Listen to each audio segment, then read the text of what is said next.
Now, let us start with the revision. Federalism.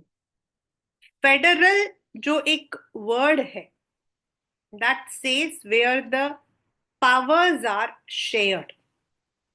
Now, जो powers हैं, they are shared in different manners, जो हम power sharing में पढ़ेंगे. तो एक तरीका ऐसा होता है जहां where the state यानी कि जो country है, it is vast. There are number of different people living together. मतलब ये सारे आपके ऑप्शंस हैं. जरूरी नहीं है कि सिर्फ वास्ट हो, जरूरी नहीं. वहां पर one unitary government can not work. Now what is unitary government? Unitary मतलब जहां सिर्फ एक यूनिट है, यानी पूरी कंट्री के लिए सिर्फ एक गवर्नमेंट है. इवन अगर वो जगह डिवाइड भी हुआ है, देन ऑल्सो जो मेन गवर्नमेंट है वही रन करता है, और जो बाकी नीचे काम कर रहे होते हैं they are just part of the union government, unitary. और कुछ ऐसे कंट्रीज हैं like India where the people are different, where the people speak different language. वहां पर ऐसी कंट्रीज में जहां द डाइवर्सिटी इज देयर, वहां द डेमोक्रेटिक गवर्नमेंट नॉर्मली क्या करते हैं? They divide the powers. Main powers जो होते हैं वो सेंट्रल गवर्नमेंट के पास होता है, यानी कि the union government which is responsible for the entire country. Whereas जो आपके यूनिट्स हैं छोटे छोटे से, उनको दे दिया जाता है इंडिविजुअल इंडिपेंडेंट पावर्स, ताकि वो अपने एरिया को अच्छे से संभाल सके. तो that is federalism. Now, this is a system in which governing powers are shared among different levels. अब इसको हमने लेवल क्यों बोला है? क्योंकि union government is on the top level, then state government, then और भी जो गवर्नमेंट्स अलग अलग कंट्रीज में अलग अलग है. हमारे यहाँ लोकल गवर्नमेंट है, राइट?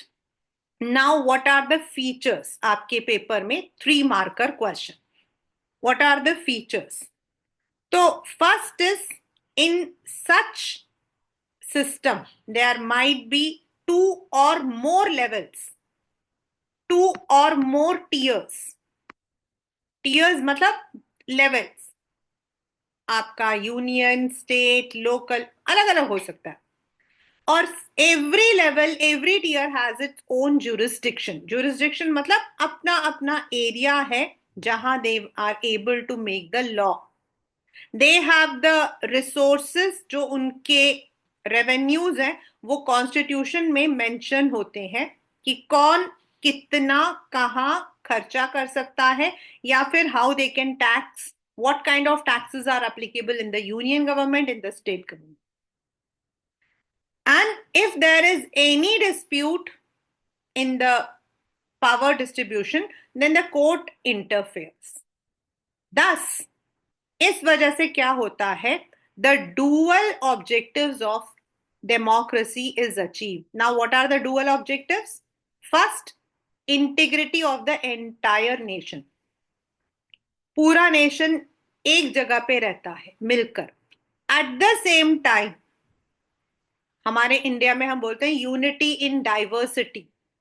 डाइवर्स होने के बावजूद जो उनके अपने डिमांड्स हैं, that are also met. accommodate the diversity. So these are the 2 dual objectives. In different countries, we have different kinds of routes. हमारे अलग अलग तरीके से, मतलब रूट का मतलब क्या है? फेडरलिज्म को प्रैक्टिस करने का तरीका.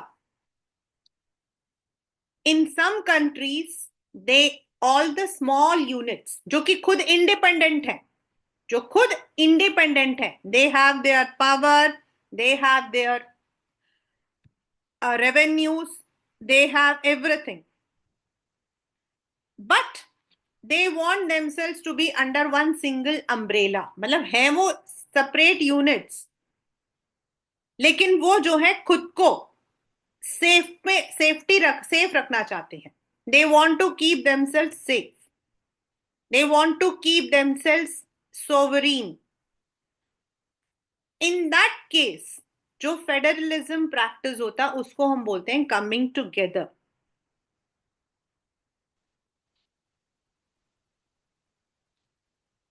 यानी मिलकर साथ में आना. लाइक यूएस के जो 50 स्टेट्स हैं, there are 50 states in US, all of them have their separate governments, and उनके पास जो है they have their own power. मतलब उनको जरूरी नहीं है कि they have to abide by what union says, क्योंकि ऐसा कोई कॉन्स्टिट्यूशन मेंशन नहीं है. Still they are part of United States of America. And holding together वो आपका है जहां जानबूझकर कंट्री को ब्रेक किया जाता है into different states, like India. And इसके अंदर जो स्टेट गवर्नमेंट होते हैं they have less power and union government have more powers. State governments have the power only for their own area. They have to share the powers with the union, holding together. Now, India के अंदर ऐसे कौन कौन, ये जो हमने features पढ़े थे ना, these features are common for federalism. तो इंडिया का फीचर क्या है, मतलब इंडिया ने इन फीचर्स में कैसे उसको सेपरेट किया. अब हमारा पहला था 2 or more tiers jurisdiction. तो in India in the initial period हमारा जो कॉन्स्टिट्यूशन था that had prescribe 2 tiers, union and state. क्योंकि पंचायत सिस्टम हमारे यहाँ पहले एग्जिस्ट करता था, but they were not part of any government. That was a system जो आपस में वो लोग करते थे. In the 73rd and 74th amendment in 1992, local government became compulsory part of federal system. ठीक है. Now what makes India federal. तो इंडिया के अंदर आपके union government, state government divided है. तो जो यूनियन गवर्नमेंट है it is having it can make law on all those areas which are important for the entire country. Union, तो उसको हम बोलते हैं यूनियन लिस्ट.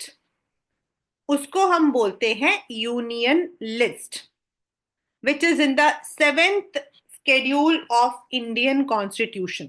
हमारा जो इंडियन कॉन्स्टिट्यूशन है उसका 7th schedule ये कहता है. And originally there were 97 subjects, लेकिन अब 100 है.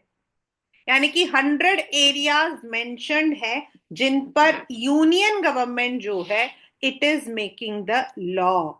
Originally it was 97 but now it is 100.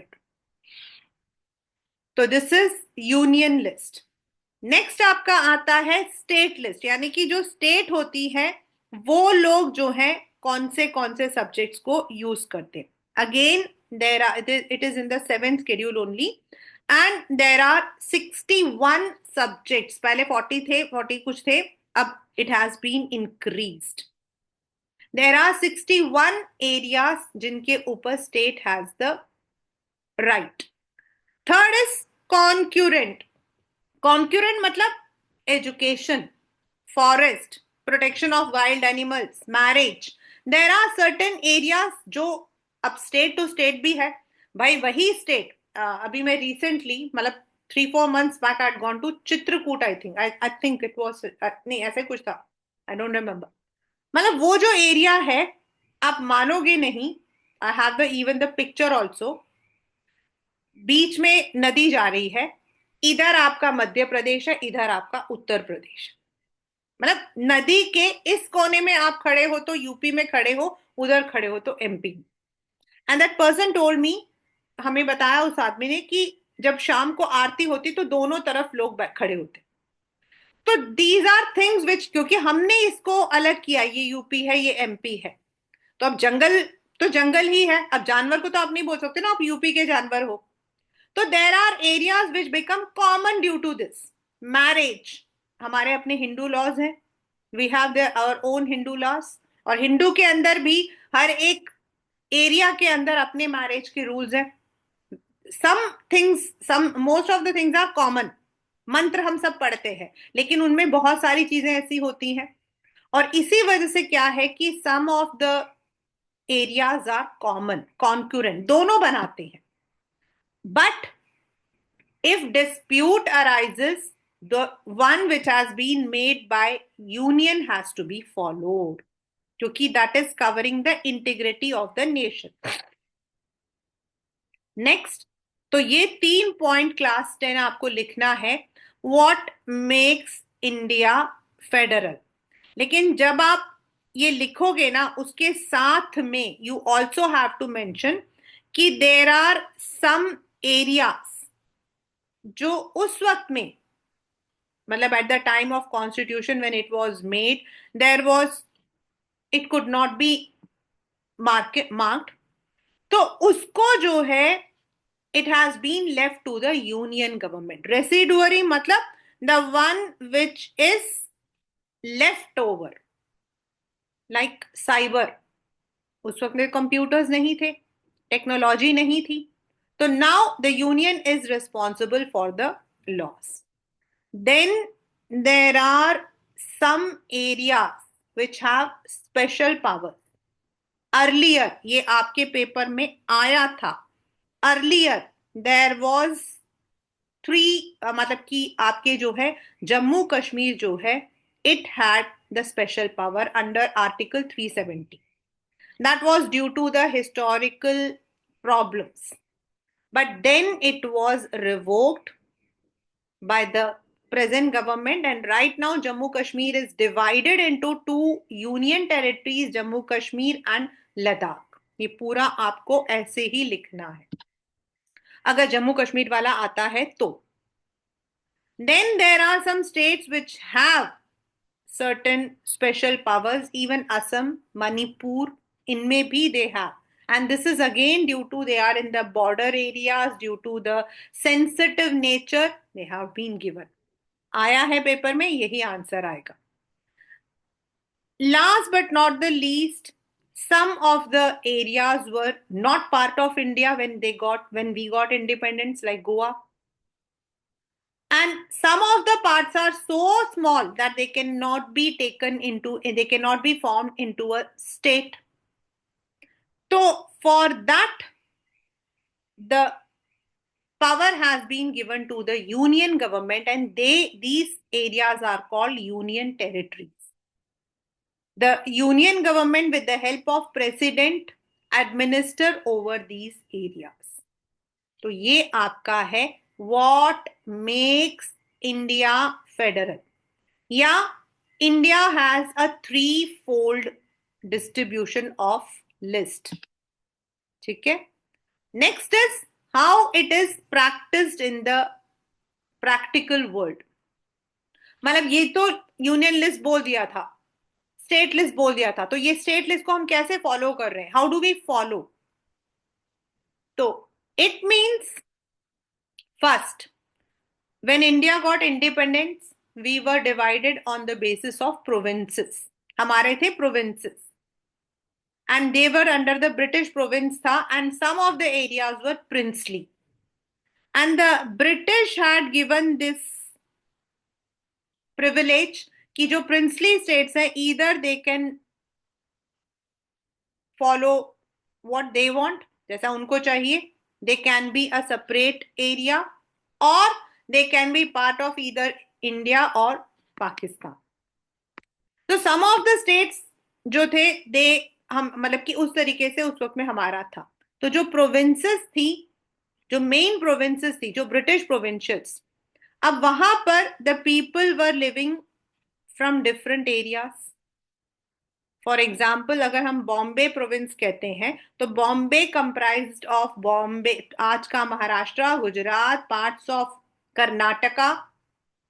तो it was very difficult to make any law, and that is why the State Reorganization Commission was set up, which recommended that the states should be divided on the basis of the language they speak, or or they can be divided on the basis of the culture they follow. मतलब not, एक paper में question आता है, not all the states have been divided on the basis of their language.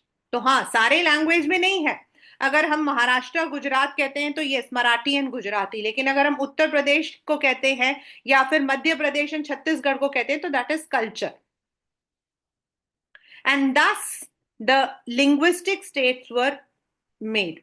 It became easy because individual powers could be easily transferred.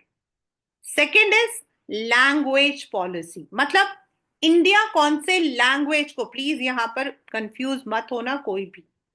Language मतलब हम किस language को अपना इंडिया का जो है ऑफिशियल या नेशनल लैंग्वेज बोलेंगे. तो पहले ये सोचा गया था, it was thought that we would be following जो इंग्लिश है उसको रिमूव कर दिया जाएगा. English will be removed and उसकी जगह पर जो है Hindi will be taken. But Hindi is spoken only by 40% of the people. So it became very difficult कि हिंदी को कैसे किया जाए. Specifically, there was a complete protest in Tamil Nadu. Tamil Nadu के अंदर काफी प्रोटेस्ट था. And looking at all these aspects, English and Hindi were recognized as the official language, not the national language. National होता है जो सबको यूनिफॉर्म होता है. Official means the official communication, that is क्योंकि हिंदी हमारा एक important language है. And besides Hindi, 21 languages were also recognized by the Constitution. अगर हम उन भाषाओं में कोई भी भाषा हमारी अपनी है तो we can use that as a official language. जैसे ऑफिस में काम करते हुए एजुकेशन के अंदर जैसे इंग्लिश मीडियम है, हिंदी मीडियम है, तमिल मीडियम है, मलयालम मीडियम है. So this is how it is implemented. The third was center to state relationship. ये भी हमें practically लाना था. So there was a period when the relation between center and state was very very poor. जो center में whatever government होता था, that wanted that it should have the state powers also. मतलब state के अंदर भी उन्हीं को power होना चाहिए, ऐसा उनको लगता था. और that is why there always used to be a conflict. In fact जो सेंटर होती थी वो ऐसा भी करती थी कई जगहों पर कि it would be taking the privilege और वहां emergency declare कर देती थी. And that is why some of the states could not have that development. Later on Supreme Court ने जो है इसको मतलब prohibit किया. And after 1990s, when no party got clear majority, it became very important कि जो state parties हैं, जो हमारी regional parties हैं, उनके साथ भी हमारा जो relation है that should be good, क्योंकि they would support us to form the government.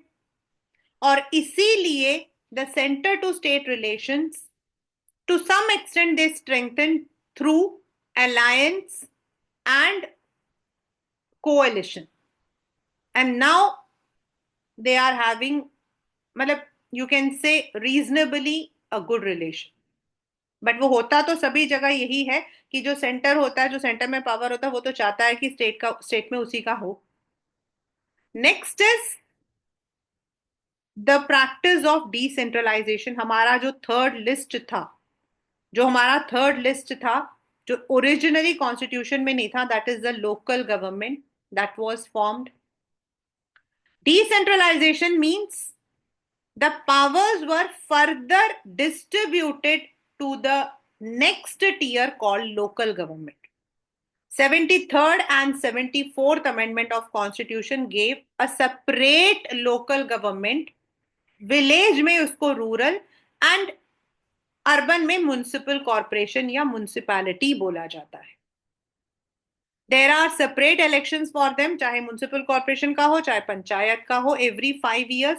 और जो स्टेट कमीशन है, यानी कि उस स्टेट में जो इलेक्शन कमीशन होता है, it is responsible, not the main election commission. There are reservations, 1/3 of the seats are completely reserved for the women and also for all the underprivileged sections. The revenues have to be shared by the union as well as by the state. Now in the rural area, जिसको हम panchayat system कहते हैं, वहां पर क्या होता है, एक या कई विलेज मिलकर अपना ग्राम सभा बनाते हैं। उस ग्राम सभा में 18 years अबव सारे मेंबर्स होते हैं जो वोटिंग करते हैं टू चूज देयर पंचायत, जिसका हेड होता है सरपंच। ऐसे कई ग्राम सभा मिलकर बन जाता हमारा ब्लॉक या समिति, जो कि, और इनको चूज करते हैं जो आपके पंचायत के मेंबर्स होते हैं, वो चूज करते हैं अपने ब्लॉक और समिति को। एंड ऐसे कई ब्लॉक्स या समिति मिलकर एक जिला या डिस्ट्रिक्ट बन जाता है, जिसका हेड होता है डिस्ट्रिक्ट मजिस्ट्रेट या जिला परिषद। तो इन दिस मैनर, जो from the smallest village to a big district, panchayat system हमारा फॉलो होता है। Now in the urban areas they are divided into wards, हम उनको वार्ड बोलते हैं। एंड म्युनिसिपैलिटी होती है छोटी, छोटे शहरों में म्युनिसिपल कॉर्पोरेशन आपके बड़े। जो चेयरपर्सन होता है उनको म्युनिसिपल चेयरपर्सन बोलते हैं, एंड म्युनिसिपल कॉर्पोरेशन के हेड को मेयर बोलते हैं। और ऐसा ही होता है जैसे रूरल एरियाज में होता है, every 5 years they have the elections. और जो आपके लोकल वर्क होता है related to their own areas like sewer, water, ये सारे काम लोकल गवर्नमेंट के अंदर आता है। तो thus the federalism is practiced from top to bottom. Yes, local governments have some problems. Local government में कुछ problems है, like the regular elections are not there. In some states, the state government या union government अपने revenue को share नहीं करती है, and they have not been that much effective. But एक चीज है, since everyone is participating, तो it gives power to all, and women participation local government सबसे ज्यादा रहता। That was the chapter power sharing. Now let us come to the next chapter which I am revising today, and that is, sorry, that was federalism, and now I am revising power sharing. Power sharing बहुत छोटा chapter है, 3 या 5 marker का question आप expect करोगे इस chapter से। मतलब वैसे आपका टोटल 20 मार्क्स का है political science, the political science का आपका 20 मार्क्स का है। तो from this chapter most of the time आपके जो है डायरेक्ट क्वेश्चंस आते हैं 3 या 5 में, और वो या तो होते हैं how was this power shared in Belgium, या what was majoritarianism, how it was practiced, या what are the different forms of power sharing। ये 3 ही क्वेश्चंस होते हैं। जो चौथा क्वेश्चन है वो most of the time assertion reason या फिर आपके एमसीक्यू में आएगा, that is the 2 reasons for power sharing. ठीक है, अभी हमने फेडरलिज्म किया था, अब हम उल्टा जा रहे हैं ना। तो फेडरलिज्म में हमने क्या समझा था कि when the powers are shared then it is easy to rule, क्योंकि अपने अपने एरियाज को हम अपने हिसाब से देख सकते हैं। अब आप, एक सिंपल सी बात है, अगर एक बड़ा सा बहुत बड़ी सी अलमीरा दे दी है, बहुत बड़ी, ठीक है, and you all have been asked to keep your, आपकी जो टीचर्स हैं उनको बोला गया कि आप लोगों को सबको जो है अपने जो भी आपका चेकिंग मटेरियल है जो भी है उसको इसी अलमीरा में रखना है, हाउ इट वुड बी, सोचो, दैट वुड बी chaos। कोई किसी का निकालेगा, कोई किसी का निकालेगा, देयर वुड बी कॉन्फ्लिक्ट, ये मेरा एरिया, ये तुम्हारा एरिया। लेकिन हर एक टीचर को अगर अपना एक लॉकर, अपना एक अलमीरा दे दिया गया, तो what happens, she is able to manage it effectively, and that is how power sharing works. तो first To understand what is power sharing, we have understood the case studies of Belgium and Sri Lanka. और आपके paper में Belgium वाला जो है ना, what is the ethnic composition, वो आया हुआ है पहले. तो बेल्जियम पहले मतलब it was part of Netherlands and then it was, वो यूके का एक पार्ट था, बाद में वो अलग हो गया था. एंड बेल्जियम के अंदर जो है, अगर हम उसको देखते हैं, if you look at the map, तो फ्रांस ऑन द लेफ्ट नीचे, नीदरलैंड्स ऊपर की तरफ, इधर जर्मनी है. सो जो वहां लोग रहते हैं ना, तो फ्रेंच, जर्मन्स एंड आपके जो एथनिक डच, ये तीनों रहते हैं. डच वहां पर जो पॉपुलेशन है, जो उनका वहां मेन है, 59% है. French 40% and German 1%. बट वहां पर जो आयरनी है वो ये है कि डच 59% है, but they are less educated and poor. And French rich भी है और एजुकेटेड भी है. सो नॉर्मली जो फ्रेंच थे, they use to dominate over Dutch, and this led to conflicts. French का जो डोमिनेशन था, that resulted in conflicts. The constitution was amended many times. Constitution को अमेंड किया गया, लेकिन वो जो झगड़ा है वो रहता था. अल्टीमेटली द मतलब की जो गवर्नमेंट थी, it made a special model, जिनको हम Belgium model, Belgian model, accommodation, तीनों के नाम से कर सकते हैं. यानी कि अगर ये 3 क्वेश्चंस आते हैं तो तीनों में आपको सेम चीज लिखनी है. और वो है आपका, first is that they adopted federalism, यानी कि the union and state government, जो अभी हमने ऊपर पढ़ा था, same. The union and state governments. Union government जो है, उनमें जो रिप्रेजेंटेटिव्स होते थे, मिनिस्टर्स होते थे, वो फ्रेंच के भी होते थे, जर्मन के भी होते थे, एंड डच भी होते थे, इक्वल.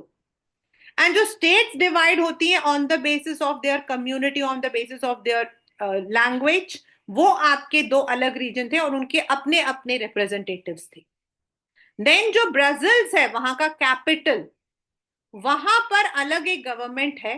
अगेन उस गवर्नमेंट में the people, the representatives are equal from all the language. thus it accommodated the demands of all the people living in that area. और इसकी वजह से क्या हुआ, वहां पीस, हार्मनी आ गया. और इतना अच्छा मतलब वहां अकोमोडेशन रहा, that when European Union was formed, मतलब the union of all the European countries, they chose Brussels as their headquarters. So this is how accommodation was done, यानी कि जो problems थी उसको solve किया by adopting a model called Belgian model. Now Sri Lanka. Sri Lanka considerably is a small island on the southern part of India. लेकिन अगर आप वहां जाते हो तो आपको वहां नॉर्दर्न एंड सदर्न जो प्रोविंसेस हैं वो बिल्कुल अलग दिखाई देती है. वहां क्या है, एथनिक पॉपुलेशन है सिन्हला, जो ओरिजिनल सिलोन यानी कि श्रीलंकन है. कभी देखना वहां कहा जाता है कि जो विभीषण जी हैं, उनके जो सक्सेसर्स है ना, वो अभी भी वहां रहते हैं. स्टिल जो ओरिजिनल है वो सिन्हाला. एंड नेक्स्ट इज जो श्रीलंकन, जिन्होंने तमिल से शादी किया था, Sri Lankan Tamils, and the Indian Tamils, जो यहां से वहां 200 to 300 years back बिफोर वहां सेटल हो गए थे. Now they are settled over there. लेकिन Sri Lanka when it got its independence in 1948, तो 56 में उन्होंने, जैसे हमारा कॉन्स्टिट्यूशन है, उन्होंने बनाया था special act. And that special act जो है, that gave special powers to the Sinhala, not to the Sri Lankan और इंडियन तमिल्स. उन्होंने सिन्हाला को ऑफिशियल लैंग्वेज बनाया है. अब ऑफिशियल लैंग्वेज बनाने से क्या है, जो सिन्हालीज हैं या सिन्हाला जानते हैं, उन्हीं को जो है सारे के सारे बेनिफिट्स मिलते हैं कंट्री के. बुद्धिज्म वहां ऑफिशियल रिलीजन है, यानी कि जो बुद्धिस्ट हैं दे गेट बेटर प्रिविलेजेस, बाकियों को नहीं। The positions in the union और गवर्नमेंट में जो नौकरी होती है दैट फेवर्ड, मतलब उसमें उनको ज्यादा मतलब प्रिविलेज मिलता है। This made the Tamilians alienated. अब यहां आपके क्वेश्चन आता है, why did the Tamilians feel alienated, और what how was majoritarianism practiced, or what was the special act 1956 adopted by Sri Lanka? सबके आंसर सेम है, क्वेश्चन सिर्फ लिखने का तरीका अलग है। Now when the Tamilians, जो Sri Lankan Tamilians or Indian Tamils, when they say they saw कि they were not getting any benefit, they formed the political parties, they approached the government, they demanded कि उनके लिए एक अलग स्टेट बना दिया जाए जिसमें उनके अपने रिप्रेजेंटेटिव्स हो, which is called as Elam, but no results, and ultimately it resulted in the civil war because there was domination of Sinhala.